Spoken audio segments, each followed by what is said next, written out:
Good morning. Welcome to Spring Piston Rifle Fever. I thought this morning would be a good time to do an airgun chat. It's cold outside. It's muddy outside. I don't even know if I'm going to get outside today after all the snow and rain. So I just wanted to share my thoughts with you on the Crossman factory with what appears to be a shutdown of the pellet manufacturing, since a lot of Spanish Crossman pellets are coming through. So I have been searching online and came across Vogel pellets, and I had made a post about that on Facebook and on YouTube. And I actually reached out to them. I don't know if they'll reach back, but I requested a sample or samples to test for them. And I also suggested that they would start mass producing to supply for a greater demand, since Crossman is now overseas. Yes, Crossman is now overseas. Well, it's kind of like no longer, as far as what I can tell. Maybe they're still manufacturing some pellets here, but lots of Spanish pellets are coming in now.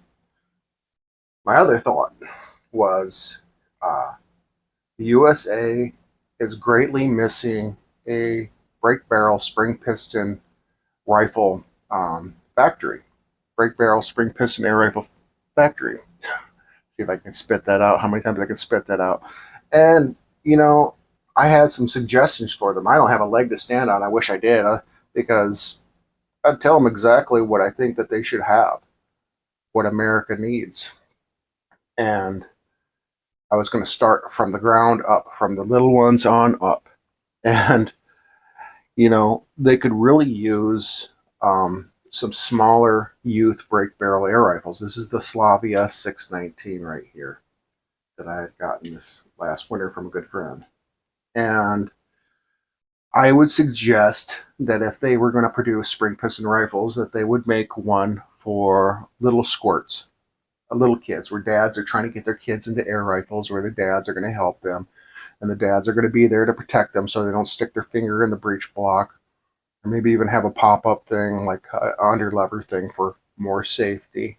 But something that was just like in the 4 foot-pound range, something that was just for popping cans and targets. So I just wanted to share the Slavia because it is a very simple design, but I think it could be taken further. And I think for the US market, if it could be a wider selection, more like of an economy line that still did very well, but used not as high quality components for those that cannot afford it, and then a high-end line, sort of like the HWs or Air Arms or fine work bow rifles. And I also wanted to share this one because I believe this Diane 24J is the most perfect junior break barrel air rifle ever, not the HW30. And the only reason is this buttstock is much shorter. Now, this is about a 5.5 foot-pound spring piston rifle, and it's about perfect. It's got quality open sights on it, and this is something you don't find nowadays. And if we had a manufacturing plant that produced something remotely like this and had a good lockup, used a steel breech block, didn't use any of that plastic junk, except for maybe an Econo line, I think that the U.S. market for spring piston rifles would be going in the right direction. Set that good in a good spot. So, of course, the next line up would be, because this would be like a 2 junior line, it would be for like little kids and for bigger kids. So this is the HW30S, and this would definitely be for preteen and teen and adults. So this would be great for target practice, pest elimination, and all around fun. It's going to be like a step up from the little kids' toys. Well, not toys, but the junior kids, because the bigger kids might not want to shoot BB gun sized pellet rifles. And this is all about creating fun in the airgun industry, which is going to help people also hunt with powder burners, of course. The next in line is going to be something that's going to be in the 10 to 12 foot-pound range. Springer. This is my HW50S, and this would probably be the perfect pest eliminator and target practice rifle and hunter, because you're going to have to be closer with this. So this would be the next in line for American markets if they could do something that would be high quality, and they have to have high quality everything, and it would cost. I'm not going to mention, well, I'm already mentioning it, the tariff thing.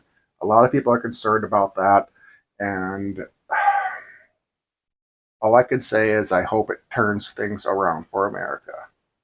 You know, I gotta look positive. I gotta have hope in it. I can't be always looking on the negative that we're gonna crash and this and that. We need to get our minds out of we're gonna crash this and that. Let's hope for the best. Let's pray for the best. And the next in line for the American market would be a spring piston rifle like this HW95 Luxus. This is about 17, puts out about 17 foot-pounds of energy. So I would suggest a Springer that would be between 16 to 18 foot-pounds of energy, depending on what pellets you put in it. That would have high-quality steel trigger, all steel and wood components, except for maybe a budget line for those that could not afford the several $100 gun. Last on the list, pull this back, this is so long. This is my Walther Paris. Last on the list for the American market would be a Super Magnum. I'm not a super fan of Super Magnums, but there is such a high demand for power in the United States that it could not compete good enough unless it had the Super Magnum, because there are so many people out there that think, unless I have a Super Magnum, it's not going to be good. I don't want something that is weak. It's got to be super strong. It's got to be like a 22 rimfire. But truthfully, these are not like 22 rimfires. This maybe has, it probably has under a quarter of the energy of a 22 rimfire. It's a lot of power and everything, but this is a 24 to 25 foot-pound spring piston rifle. So for the Super Magnum line, they would be at least 25 foot-pounds of energy, and probably in 22 and 25 calibers, and maybe even 177, because people are addicted to speed instead of accuracy. So that's about it. Maybe some PCPs, but I think there are already some companies in the United States producing PCPs, but there is a big push for PCPs. I don't fully agree with the PCP thing, the PCP mindset, and I know that people are going to be arguing with me in the comments on that. You get what you want.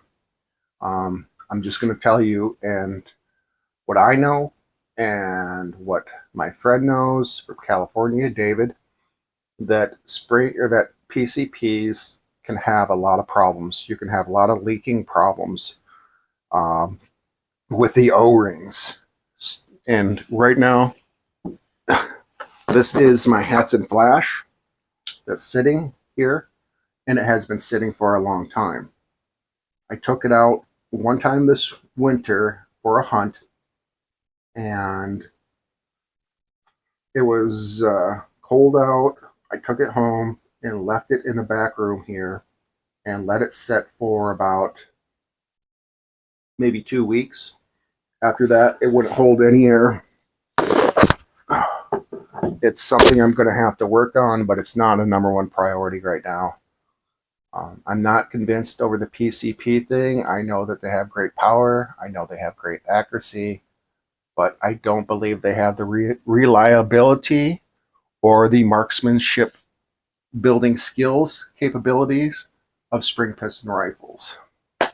So I got all that out, all my airgun talk that I had planned to share today. So I hope this is interesting to you. If you want more videos like this, let me know in the comment section. If you have not subscribed to my channel, I'd highly appreciate if you would subscribe. I'd highly appreciate likes too. And be safe with your air guns. And I wish you all a great day or weekend, and God bless every one of you.